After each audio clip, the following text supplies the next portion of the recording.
এগুলো একটু তো দেখতে পারিস, কখন কি নোংরা হইতেছে। আর দেখি কিরকম গুড়ি গুড়ি সব নোংরা পড়ছে। নতুন জিনিসটা প্রতিদিন মুছাগাছা করলে পরে জিনিসটা ভালো থাকে।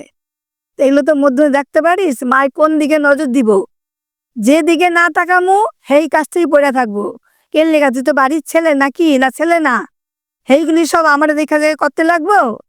এখন আমি একটুখানি বিশ্রাম করুম, কাম কাজ কইরা তা না, এখন এইগুলি আমি এখন মুছতে থাকি। এতগুলো বাটি, সেইগুলি এত করে মুছতে গেলে পরে কতক্ষণ সময় লাগে। আর একটা বাকি কাজটা কখন করু? কে লিগা? তুই একটা কাজ করতে পারিস না? মধ্যে মাঝে মার হাতে হাতে তো কাম করতে পারিস। কত ছেলেপেলেরা কত কি করে, আর তুই এত বড় ছেলে হয়েছিস, একটা কামও করিস না। সব সময় মাই করব মাই করব। আমি এরকম করলে পরে হয়? মায়ের দুঃখ যদি না বোঝো, তাহলে কি কত কষ্ট তোমার মানুষ করছি, বুঝলা? একটুখানি হাতে হাতে কইরো, আমারও ভাল লাগবো।